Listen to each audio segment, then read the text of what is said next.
School shootings in Finland, like the one that just happened, are exceptionally rare, which might feel surprising because Finland has a lot of guns. If you put 100 Finns in a room, on average, there'd be more than 30 registered guns that belong to them.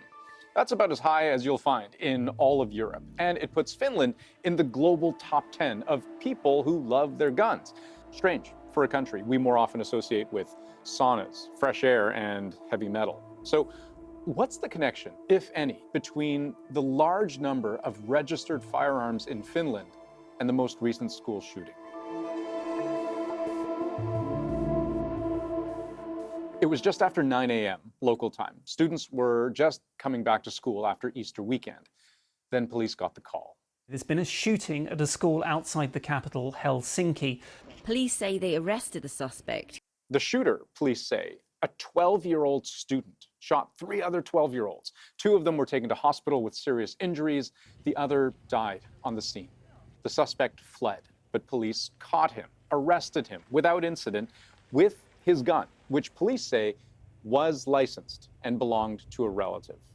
We understand, of course, police called to the scene, ambulances as well, a huge operation after those first reports came in of gunshots in the school, the primary school this morning. Now, if that had happened in the United States, the immediate reaction from critics would have been, America has a gun problem. But does Finland have a gun problem? Only around 10% of all homicides, of which there aren't that many in Finland, are with guns. So I wouldn't say that there's a massive pervasive problem. The question is how did a 12-year-old get their hands on a handgun? And I would say that constitutes in of itself a problem. Most people in Finland do not own guns. According to the government, there are about 430,000 licensed gun owners in the country.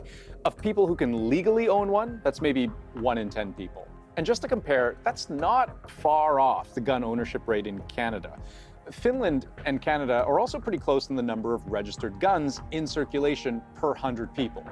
At the top of that list, the United States, where there are more guns than people. You're going to see a lot of these kinds of comparisons to the United States, but most of them don't get you very far because the gun culture in Finland is very different. USA! USA! USA! Heavily armed and warning they would never surrender their weapons. We are willing to fight for our rights if the government decides that that's what they want to do. In the United States, gun ownership is a fiercely protected right, enshrined in the Constitution.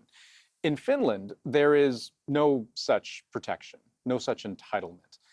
In the US, personal defense is one of the more common reasons to own a gun. In Finland, that's not a valid reason to own a gun. And if you write that on a license application, you're probably going to get rejected. Unless your stated reason for wanting to own a gun is somewhere on this list, you're just not allowed to own one.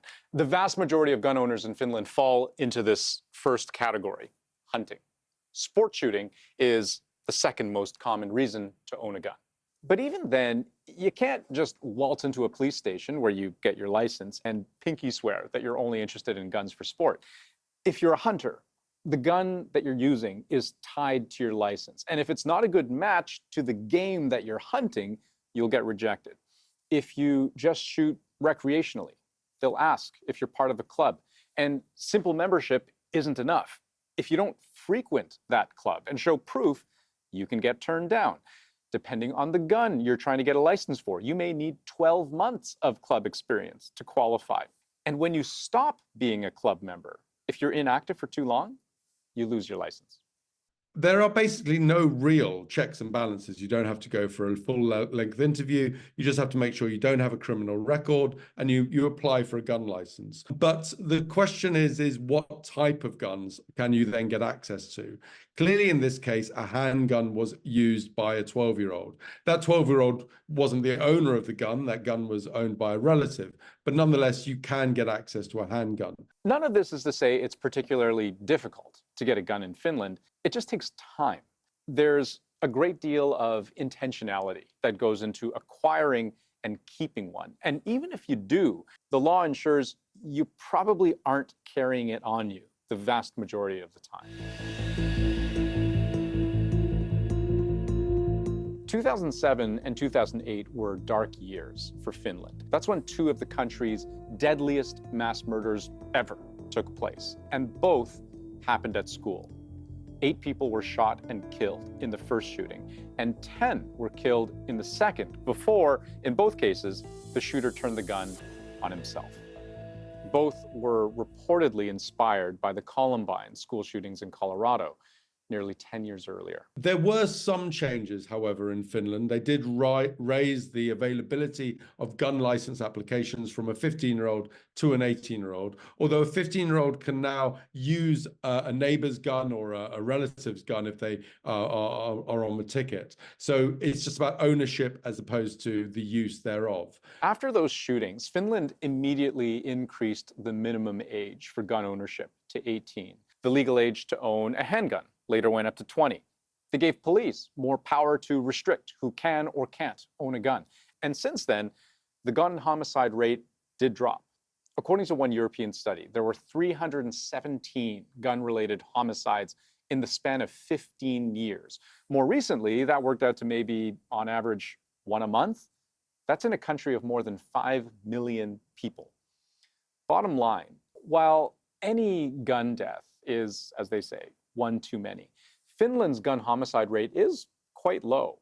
It's historically been much lower than Canada's, which in turn has a rate several times lower than the United States, which in turn has a rate several times lower than Mexico. So there are many reasons why the most recent school shooting in Finland came as a great shock, especially considering how many Finns just see guns differently.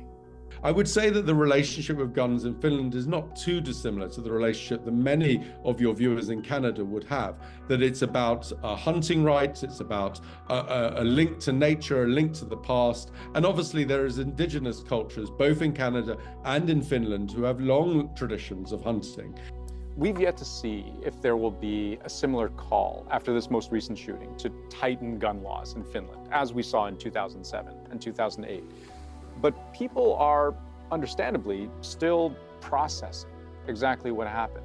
Police haven't said how the shooter got hold of the gun he used or why he shot 3 of his schoolmates.